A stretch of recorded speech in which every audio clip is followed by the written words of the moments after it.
today is what, in my opinion, was the most remarkable medical, I used to think discovery, but it's actually a rediscovery, that we may have seen in this generation, or at least for 100 years. And it has to do basically with a new paradigm in medicine.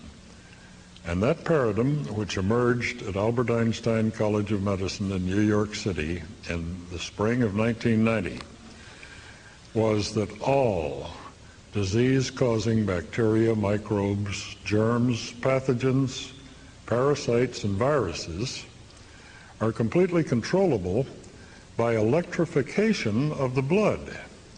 And that means that if you put a very small current, typically 50 to 100 microamperes, millions of an ampere through the blood, it somehow alters the outer protein layer of any parasites known, any germs, any bacteria, so they can no longer attach to human cells, reproduce themselves, use those cells to reproduce their own RNA, DNA, and they die or neutralized in the blood.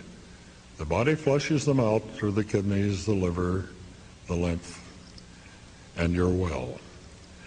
Now, when I first read about this, and incidentally, you might find this interesting that it's only been mentioned about 3 times that I know of in the press since its invention, and this happens to be the greatest discovery in medicine that, in my opinion, has been done well forever.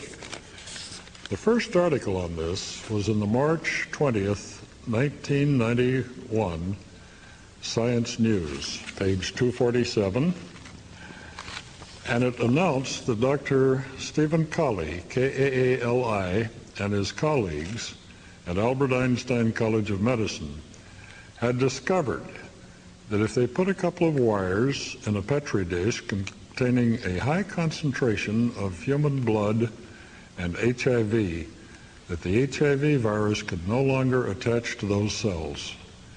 That meant that they had a universal cure for AIDS. But how many times have you read in the press that there is no cure for AIDS, that the government has spent $1.2 to $1.3 billion in researching antibiotics and researching vaccines and researching chemicals that are supposed to slow this down? And the best that I know of that they have come up with to date are the combination therapies. They're called cocktails. And Dr. Wu was made Man of the Year a year and a half ago for pointing out that when you combined AZT, DDI, DD5, you could cut down the AIDS count in the blood tremendously. But what you probably haven't read is the latest research that reveals that a third of AIDS patients cannot take these combination therapies because of gastrointestinal upsets. Another third of them cannot take the viruses because, the antivirals, because it does nothing. They don't get any better, they don't get any worse. And the third that can take them, which represent $5,000 to $20,000 a year in income for the pharmaceutical houses, will very rapidly die the moment they stop taking them. Why?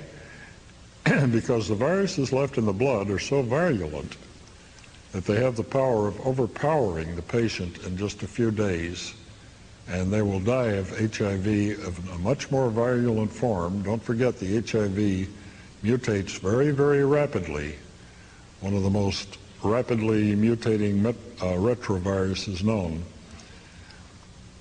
And so it's rather strange that since their discovery, only 3 or 4 articles have appeared.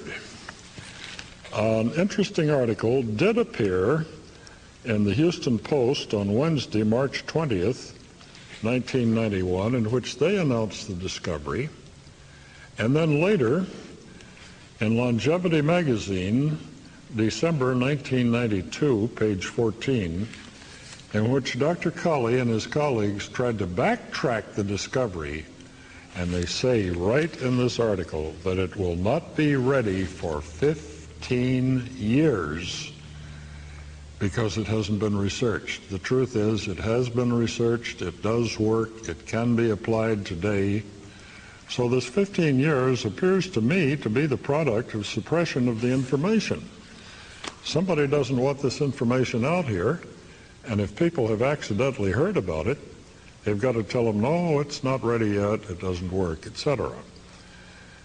Well, in about 1991, I heard about this article, the one in Science News, and I ran to the library to get it, and it was gone. We tried a number of libraries in Orange County, California. Finally, from a librarian, got one of their reserve copies of Science News. So I wrote to the college, and I asked for a copy of the paper. I'm a doctor, not a medical doctor, a DSc, Doctor of Science. If I could have a copy of the paper, which was published in the spring edition of the Conference of Combination Therapies in Washington, D.C., I was amazed to find that it didn't exist. It had been apparently removed from the journals and the proceedings. So I started with a private investigator to find an attendee at the conference that happened to have a copy of this paper, and we found it. It existed. It had been written by Dr. Kaali, K-A-A-L-I, and Associates, and it gave me the basic information that they had made this discovery, and it later turned out not to be a discovery at all. It was a total rediscovery. It did work. Now, who would like to see this information suppressed? Well, just guess what this is going to do in decimating the incomes of the medical profession, the doctors, and cutting the incomes of the pharmaceutical houses to practically nothing. So what I did is I designed and built apparatus for doing this work at home. And you can cure yourself at home with no doctors, no nurses, no drugs, no herbs, no pharmaceuticals, easily. And at the time we thought about 21 days, now it's about 4 to 5. But this is the original article that I wrote and published and gave away. I never charged anyone a nickel for this work.